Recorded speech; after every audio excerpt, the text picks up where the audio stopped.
Bismillah, alhamdulillah, wassalatu wassalamu ala rasulillah. Assalamu alaikum rahmatullohi va barakatuhu.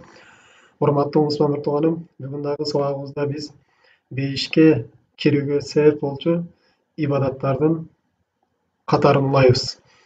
Бүгүнкү ибадатыбыз бул хуснул хулук. Жакшы кулк мүнөздө болуштук. Чындыгында пайгамбар саллаллаху алейхи вассалам кимде ким өзүнүн кулк мүнөзүн оңдой турган болсо, кулк мүнөзүн оңдогон болсо, ага бейиштин эң жогорку даражасынан бир үй убада кылган. Абу Давуд чыгарган хадисте Ан Аби Умамата аль-Бахили радияллаху анху ани Наби саллаллаху алейхи вассалам кала Аби Умама аль-Бахили андан Аллах таала разы болсун. Пайгамбар саллаллаху алейхи вассаламдын хадисин бизге мындай риваят кылып берет. Ана заимун фи байтин фи рабадил жанна лиман тарака аль-мира'a ва ин кана мухиqqan. Мен бейиштин бир четинен бир үй убада беремин, өз кепилдигиме аламын. Кимде ким талаш жанжалды таштай турган болсо, эгерде акыйкаттын үстүндө болгон болсо дагы дейт. Кимде ким талаш жанжалды таштай турган болсо, адамдардын тымагын, биримдигин сактап калыш үчүн мен ага бейиштин четинен бир үй убада беремин дейт. Аби байтин фи васатил жанна лиман тарака аль-казиба ва ин кана мазихан. Бейиштин ортосунан бир үй убада беремин. Кимде ким жалган сөздү таштай турган болсо, жалганчылыгын таштай турган болсо, эгерде ал тамашалап сүйлөгөн болсо дагы дейт. Ваби байтин фи алал жанна лиман хасана хулукугу. Жана бейиштин эң жогорку даражасынан, эң бийик ордунан бир үй убада беремин. Кимде ким өз кулк мүнөзүн оңдогон болсо дейт. Демек бул хадисте пайгамбар саллаллаху алейхи вассалам ким өз кулк мүнөзүн түздөй турган болсо, өзүнүн кулк мүнөзүнө маани бере турган болсо, Аллах таала болгон мамилеси болсун, же адамдар болгон мамилеси болсун, ошол мамилесин мындан кийинки хадисибизде Аби Хурайра радияллаху анху ани Наби саллаллаху алейхи вассалам кала Абу Хурайра радияллаху анху айтат, пайгамбар саллаллаху алейхи вассалам мындай деди: Атадруна ма аксару ма юдхилун нас аль-жанна? قالوا الله ورسوله أعلم قال فإن أكثر ما يدخل الناس الجنة التقوى الله وحسن الخلق. Пайгамбар саллаллаху алейхи вассалам күндөрдүн бир күнүндө өз сахабаларына таалим берип мындай деди: Силер билесиңерби, адамдарды эң көп бейишке алып кирүүчү амал кайсы деп? Анда сахабалардын жообу Аллах жана анын элчиси билүүчүрөөк, биз билбейбиз деп жооп беришти. Анда пайгамбар саллаллаху мындай деп жооп берет: Адамдарды эң көп бейишке киргизүүчү амал бул такваллах, Аллах тааладан таквачы кылыштык. Ва хуснул хулук, жана кулк мүнөздү оңдоштук. Адамдар менен жакшы мамиледе болуштук. Адамдарды эң көп бейишке киргизүүчү амал деп пайгамбар саллаллаху жооп берди. Демек, инсан биринчи Аллах тааладан болгон мамилесин оңдош керек экен. Аллах тааланы жалгыздаш керек. Аллах тааланын тагдырына ыраазы болуш керек. Жана андан кийин дагы адамдар менен болгон мамилесин оңдош керек. Адамдарга жакшылык кылыш керек жана адамдардан өз зыянын тыйыш керек. Анткени кыямат күнүндө пайгамбар саллаллаху алейхи вассалам эң жакын адамдар булар кулк мүнөздөрү эң жакшы адамдар дейт.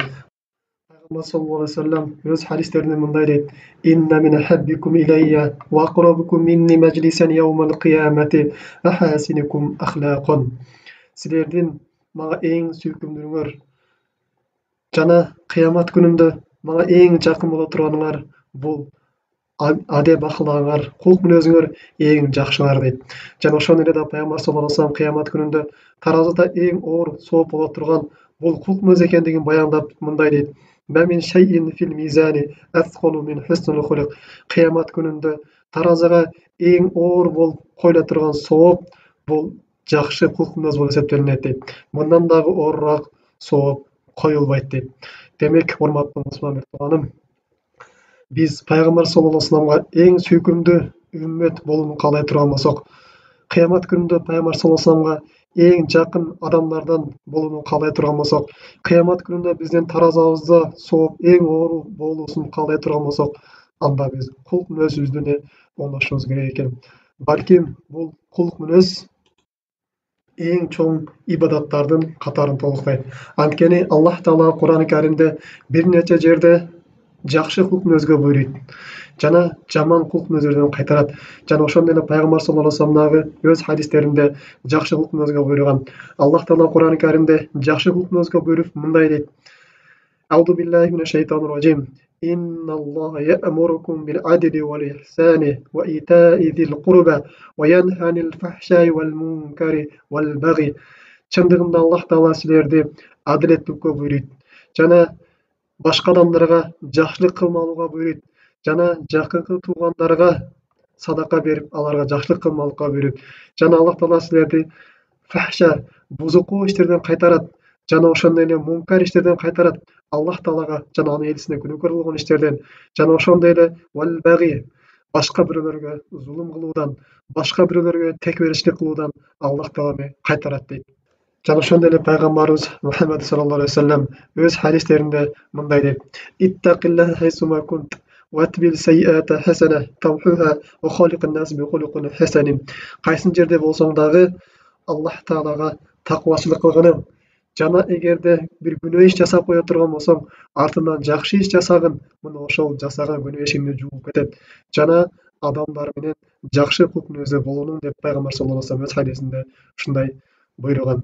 Демек, таквачылык бул бир эле ибадатта эмес. Ибадатты жакшы кылып, орозо кармап, намаз окуп жана башка парз амалдар өтүп ошо менен чектелип калбайт. Балким таквачылыкты толтура турган нерсе бул хуснул кулук, адеп ахлактуу оңдошук дагы бул таквачылыктын эң жеткен чегине жеткен болуп эсептелинет.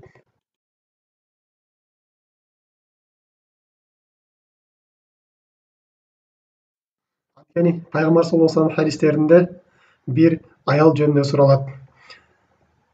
Инна фуланата юзкару мин касрати салатиха ва садакатиха ва сиямиха гайра аннаха тузи жиранаха билисаниха. Пайгамбар саллаллаху алейхи вассалам бир аял жөнүндө суралды. Ал көп намаз окуйт, көп садака берет жана көп орозо кармайт. Бирок бир кемчилиги бар, анын ал кошуналарына тили менен зыян берет. Анын адеп ахлагы өтө жаман, кулк мүнөзү өтө начар дейт. Кала анда пайгамбар мындай жооп берди: Хия финнар, албетте ал аял тозокто болот деди. Жана пайгамбар бир аял жөнүндө суралды. Кала я Расулаллах, финна фуланата юзкару мин киллати сиямиха ва садакатиха ва салатиха ва иннаха татасаддaqu би аthwari min акитин ва ла тузи жиранаха билисаниха. Пайгамбар саллаллаху алейхи экинчи аял жөнүндө суралды. Бир аял бар, ал көп деле намаз окубайт, ал көп деле садака кылбайт, ал көп деле орозо кармабайт. Болгону садака кылганда ал кичинекей эле курут кошкон нерсе менен садака кылып коет. Бирок анын жакшы жагы бар, кошуналарына тили менен зыян бербейт. Анын кулк мүнөзү өтө жакшы, өтө мыкты дегенде пайгамбар саллаллаху алейхи вассалам дейт: Хия фил жанна, мына ошол аял гана бейиште болот дейт. Демек, урматтуу мусулман тууганым, биз канчалык көп ибадаттарды кылмайлы, бирок биздин кулк мүнөзүбүз, адамдар менен болгон мамилебиз начар боло турган болсо, анда биздин жасаган амалдарыбыздан пайда чыкпай калат экен. Өзгөчө кулк мүнөздү оңдогондо бул киши үй бүлөсү менен жакшы мамиледе болуштук жана ошондой эле аял өз күйөөсүнө жакшы мамиле кылыштык. Бул тууралуу пайгамбар саллаллаху алейхи вассалам эмне дейт хадистеринде? Пайгамбар саллаллаху алейхи вассалам хадистеринде мындайча кабар берет: Эркек киши өз үй бүлөсү менен, өз аялы менен, өз бала чакасы менен, өз туугандары менен жакшы мамиледе болмолукка кызыктырып мындай дейт: Акмалу муъминина иманан ахсанухум хулукан. Момундардын имандар эң толуктары, булар кулк мүнөздөрү жакшылары дейт. Жана хиярукум линисаикум, силердин эң жакшыңар, эң мыкты адеп ахлактагыңар силер аялдарыңарга жакшы мамиле кылганыңар дейт. Өз үй бүлөңөр менен жакшы мамиледе болгонуңар, өз үй бүлөңөр менен жакшы кулк мүнөздө болгонуңар, өз үй бүлөңөргө жана бала чакаңарга, жана кыздарыңарга, жана туугандарыңарга, жана ошондой эле кандай бир алсыз адам боло турган болсо, ошолорго жакшы мамиле кылганыңар силердин эң мыктыңар деп пайгамбар саллаллаху алейхи вассалам мактап атат. Жана ошондой эле пайгамбар саллаллаху алейхи вассалам өз күйөөсүнө эң жакшы кулк мүнөздө, өз күйөөсү менен жакшы мамиледе болгон аял тууралуу пайгамбар саллаллаху алейхи вассалам мындайча кабар берет: Ela ukhbirukum nisaukum min ahlil jannah. Силердин бейиштеги боло турган аялдарыңар тууралуу кабар берейинби дейт. Пайгамбар сөзүн улап, әл-вадуд, анын биринчи сыпаты бул күйөөсүнө сүйкүмдүү дейт. Күйөөсүнө жагымдуу дейт. Аны көргөндө күйөөсүнүн көзү кубанып турат дейт. Экинчиси әл-валуд, күйөөсүнө көп бала төрөп берет. Андан кийинки сыпаты әл-ауд әлә заужиха, күйөөсүнө көп пайдасы тиет. Күйөөсүнө зыяны тийбейт. Ар дайым күйөөсүнө пайда алып келип турат. التي إذا غضب جاءت حتى تضع يدها في يد زوجها وتقول لا أذوق غمضا حتى ترضى.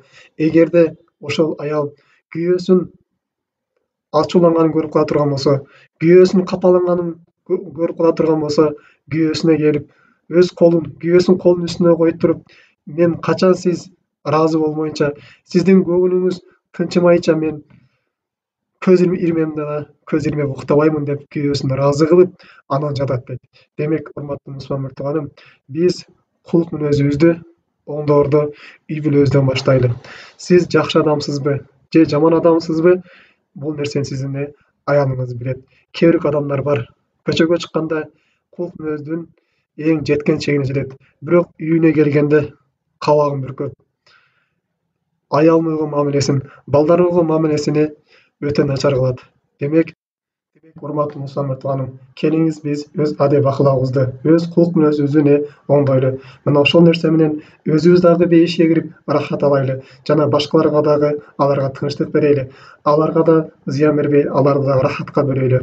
Мен сөзүмдүн аягында Әл-Хасан әл-Басри жана Абдуллах ибн Мубарак рахимахумуллахтардын сөзү менен аяктамакчымын. Алар айтышат, жакшылык мүнөз бул эмне дегенде, басатул вajh ва базлул ма'руф ва кафул аза.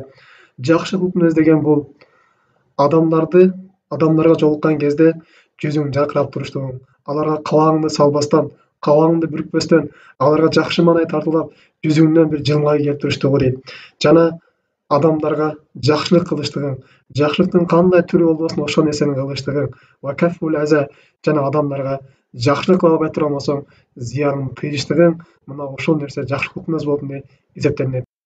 Демек, келиңиз, урматтуу мусулман мыртыганым, бүгүндөн баштап адеп акылыбызга өтө жогорку деңгээлде маани берели. Анткени биздин кулк мүнөзүбүз бейишке алып кирүүчү экен. Биздин кулк мүнөзүбүз кыямат күнүндө пайгамбар саллаллаху алейхи вассаламга эң жакын адамдардын катарында кылуучу экен. Биздин кулк мүнөзүбүз кыямат күнүндө биздин сооп иштерибиз, күнөө иштерибизди таразыдан басып кетүүсүнө себеп болот экен. Келиңиздер, бул кулк мүнөздү оңдоштук бизден көп деле нерсени талап кылбайт. Биз болгон адеп акылыбызды жашыртайлы. Менин табиятыман ушундай да деп ошол нерсеге таянып калбайлы. Биз колдон келишинче кулк мүнөздү, жакшы кулк мүнөздөрдү үйрөнүп, жана жаман кулк мүнөздөрдү үйрөнүп, ошол нерседен алыстаганы аракет кылайлы. Субханаллах ва бихамдик, ашхаду ан ла илаха илля анта, астагфирука ва атубу илейк. Ассаламу алейкум ва рахматуллахи ва баракатуху.